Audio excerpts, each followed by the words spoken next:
Quer dizer que se Paulo, ele não vem anunciando a graça aos gentios, nenhum gentil teria a vida eterna?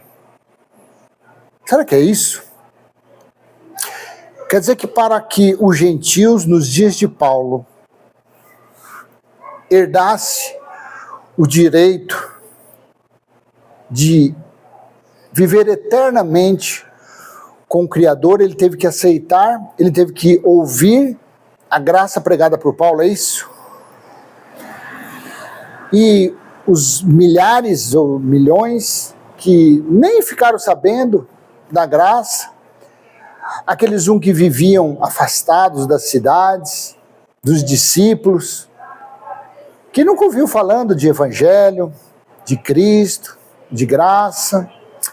Quer dizer que aquelas pessoas lá há 2000 anos atrás, elas morreram, foi lá para a sepultura, foram para as cavernas, sei lá onde foram jogados os corpos deles, aí acabou. As pessoas nos dias de Paulo viveram somente até morrer. Aí lá nos dias de que Jesus esteve na terra também, pregando, anunciando as boas notícias aos judeus, quer dizer que os judeus que não aceitaram Jesus de Nazaré, judeus que foram criados desde pequenininho no legalismo de Moisés, na escravidão, e que não aceitaram as pregações de Jesus, dos discípulos, também morreram e acabou tudo. E nos dias que veio Isaías, que veio Joel, Jeremias, Ezequiel, os profetas, vou mais longe, e nos dias de Abrão, que passou a se chamar Abraão, o que aconteceu com aquelas pessoas? Eles tiveram uma vida apenas momentânea, eles tiveram uma vida apenas porque nos dias dos profetas não existia Jesus para pregar. Nos dias dos profetas não existia Paulo para anunciar a graça. Veja, Paulo não era nem nascido.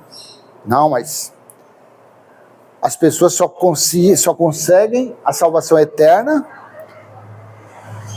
no religioso, protestante, católico, se aceitar Jesus, se participar das cerimônias religiosas, se tiver comunhão com Deus, dentro de um salão, dentro de uma chamada igreja. Você não pode adorar Deus na sua casa, você não pode falar dele para você, seus pais. Não, você tem que estar dentro de uma chamada igreja, ou então você tem que estar se reunindo como igreja. Porque o pessoal da graça também está nesse jogo. Olha aqui, ó. Romanos, capítulo 5, versículo 20 ao 21. Eu vou ler em dois textos, na Nova Almeida Atualizada e na NVT 2021. A lei veio para que aumentasse a ofensa, mas onde aumentou o pecado, aumentou muito mais ainda a graça. Veja que Paulo falava contra a lei. Então Paulo falava contra o pecado. Mas diz que a graça veio ser superior. Quem trouxe a graça? Paulo? Não. Primeiro, João 1, capítulo 1, versículo 14 e 17, diz que Jesus trouxe a graça e a verdade para os judeus, para apresentar aos judeus. Vamos falar depois do que é graça. Versículo 21. A fim de que, eu estou lendo Romanos 5, 21, a fim de que, como o pecado reinou pela morte, assim também a graça reinasse pela justiça que conduz à vida eterna, por meio de Jesus Cristo, nosso Senhor. Deixa eu ler isso aqui no texto da NVT. Romanos 5, versículo 20 e 21. A lei foi concedida para que todos os judeus, né, gente? todos os judeus percebessem a gravidade do pecado. Mas, à medida que o pecado aumentou, a graça se tornou ainda maior. Veja que nos dias dos judeus, dos que receberam as leis de Moisés, eles foram agraciados pela graça também, tá, gente? Paulo não pregava lei, Paulo pregava essa doutrina. Versículo 21. Portanto, assim como o pecado reinou sobre todos e os levou à morte, agora reina a graça, que nos declara justos diante de Deus e resulta na vida eterna por meio de Jesus Cristo, nosso Senhor. Deus e Jesus Cristo nesse versículo tem. Então, Cristo não é o alfa e ômega, Cristo não é o superior, conforme está aqui. E aqui está falando, e resulta na vida eterna por meio de Jesus Cristo, nosso Senhor. Então dá-se a entender que se eu pegar isso aqui, tendo o entendimento da graça, dos pregadores da graça, e eu ler isso aqui, você e eu teremos o entendimento que uma pessoa só é salva se ela estiver debaixo da graça pregada por Paulo. É ou não é? É sim. Porque se eu colocar esse texto na Bíblia Viva 2002, olha como está. Romanos capítulo 5, versículo 20 e 21. Os 10 mandamentos foram dados a fim de que todos pudessem ver como estavam longe de obedecer às leis de Deus.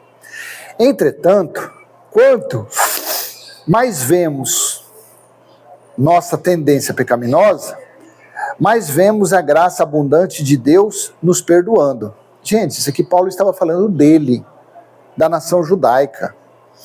21. O pecado reinou sobre todos os homens e os levou à morte. Mas agora reina em seu lugar a bondade de Deus, que é também a graça, dando-nos uma posição correta perante Ele, e como resultado, a vida eterna por meio de Jesus Cristo nosso Senhor. Então, se você não estiver se reunindo como igreja, pega essa. Se você não estiver se reunindo como igreja, debaixo da graça que Paulo pregava, mas tem 2 sentidos a graça aqui, tá? Debaixo dessa graça que está constando aqui, então... E então, como ficam os que não estão se reunindo como igreja? Então quer dizer que os protestantes não terão a vida eterna, conforme está escrito aqui. Mas, se você ler João, capítulo 1, versículo 14, e o versículo 17, e o Verbo se fez carne e habitou entre nós, cheio de graça e de verdade, e vimos a sua glória como do unigênito de Pai. Versículo 17, porque a lei foi dada por Moisés, a graça e a verdade vieram por meio de Jesus Cristo, né? Então Jesus, Yeshua, veio trazer o amor de Deus, a compaixão, a misericórdia também para os judeus.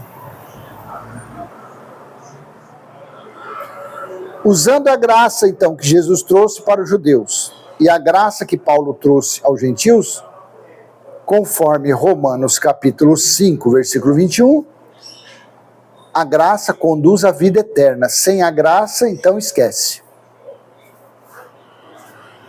Esquece. Também esquece João 3,16, que Deus amou o mundo de tal maneira que deu seu Filho unigênito. Esquece. Bom, eu prefiro acreditar que Deus sempre amou a sua criatura. Os seres viventes, os peixes, porque são todos perfeitos, os seres humanos que são racionais, que têm alma e espírito. Quando você vai lá para Hebreus capítulo 12, versículo 9, independente de graça ou não graça, Hebreus 12, 9 diz: Além de que tivemos nossos pais segundo a carne para nos corrigirem, e nós os reverenciamos. Não nos sujeitaremos muito mais ao Pai dos Espíritos para vivermos? Aqui o escritor está falando, independente de graça, de lei, de religião, o que pertence a Deus são os Espíritos. Ele é Pai somente dos Espíritos. E os Espíritos, eles dependem de pregação de alguém? Você acha que os Espíritos, você acha que o meu Espírito, o seu Espírito, ele está preocupado o que a nossa carne, se você está na graça, na lei, se você está dentro de uma religião, para ter a vida eterna? Para ter a vida eterna? Se ele é a vida, se a vida está nele, se é ele que pertence ao Criador? Qual é a diferença? Tanto faz. Porque esse corpo, essa mente carnal, esse corpo que foi doutrinado e está sendo doutrinado, tanto pelos protestantes como para os pregadores da graça, eles doutrinam as pessoas com as suas doutrinas. A graça pregada por Paulo é o que dá vida eterna. As obras de Moisés, dízimo, batismo, é o que dá vida aos seguidores de Moisés. Você aceitar Jesus e começar a frequentar um templo religioso é o que dá vida eterna. Isso é as doutrinas dos homens. Mas a doutrina espiritual não é assim. Porque o espiritual não tem doutrina. Tem a verdade, o amor, a compaixão, a justiça. Então bota uma coisa na sua cabeça. O bacana de ler a Bíblia é para você, aos pouquinhos, Cristo vai nos revelando, nos mostrando os enganos de todos, de religiosos, de pregadores da graça, de todos os fanfarrões que estão querendo doutrinar as pessoas com os seus ensinamentos. Mas no funil, no fechamento, só um é salvo, é os Espíritos, que desde a criação sempre estiveram revestidos de um corpo carnal. Porque afinal de contas, quando você vai lá em Isaías e lê Isaías 42:5, assim está escrito: assim diz Deus, o Senhor, que criou os céus e os estendeu, que formou a terra e tudo que ela produz, que dá fôlego de vida ao povo que nela está, e o Espírito aos que andam nela. Hebreus 12:9, Deus é Pai dos Espíritos, Cristo é Pai dos Espíritos. E os Espíritos, nenhum ser humano nunca foi colocado na Terra para viver de uma forma como uma libélula, como um sapo, como uma rã, um ser vivente. Não. Porque tem pessoas tão meninos, tão inocentes no entendimento, pregadores famosos que dizem que antes de Cristo vir, as pessoas eram alma vivente. Ora Deus, ora bolas. Pilatos era uma alma vivente. Pilatos, naquela inteligência, na autoridade que ele tinha. César Nero já foi depois, né?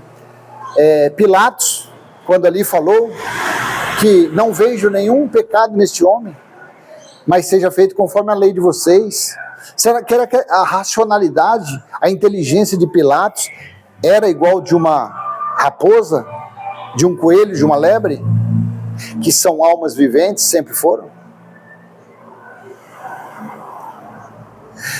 Se Caim fosse uma alma vivente, como a religião acredita, ele teria inveja do seu irmão?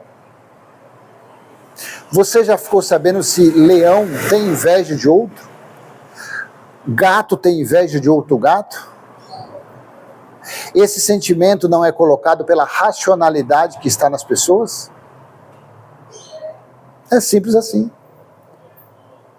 Então quer dizer que desde a época de Abel, Caim, Noé, Abraão, Isaías, Jeremias, Joel, Amós, Malaquias. Ninguém nunca teve a vida eterna. Claro que não, porque na carne ninguém nunca terá a vida eterna. Mas os espíritos desses estiveram por um tempo, enquanto aquele véu estava de pé, sendo revestido. Quando acabou a vida, o tempo daqueles, o espírito voltou. Então, o que há de diferente? Qual é a necessidade dessa religiosidade? A graça de Paulo é eterna. Sem a graça de Paulo nós não temos vida. Sem a comunhão de comer pão e beber suco todo primeiro domingo ou segundo domingo, nós não temos vida. Acorda, tu que dormes.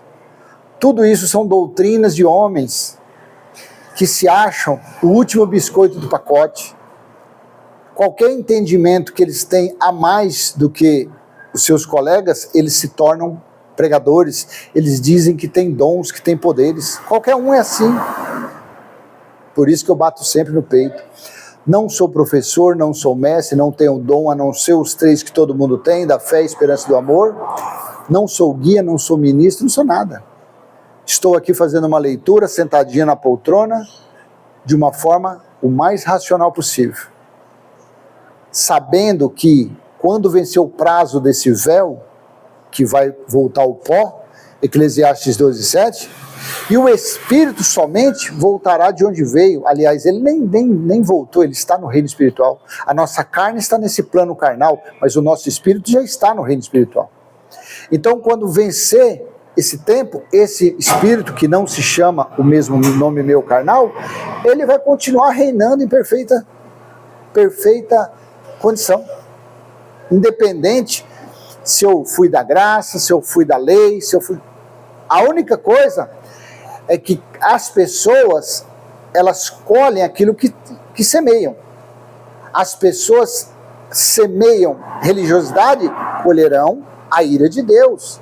As pessoas semeiam atrasos bíblicos, as pessoas semeiam blasfêmias, as pessoas semeiam profanações, as pessoas semeiam menosprezo, elas vão colher isso. Ou você acha que uma pessoa chamar o evangelho eterno de amaldiçoado vai ficar barato? Para mim vai, para você vai, mas para quem não dorme, para quem criou todas as coisas, para quem decretou as mães ao darem à luz a filhos, comeram dentro de Jerusalém durante o dia do Senhor, quando o evangelho se tornou eterno. Você acha que esse vai deixar barato? Com certeza não. Então quem está semeando essas palavras, dizendo que o evangelho eterno é maldição, espera, tá bom? Então eu vou deixar com você essa mensagem, humilde mensagem. A vida eterna depende da graça que Paulo pregou aos gentios? Foi a nossa simples e humilde reflexão, tá bom? Curte, comenta, compartilha, se inscreve, até a próxima, se assim o Pai do nosso Espírito, aquele que não dorme, permitir. Tchau, tchau.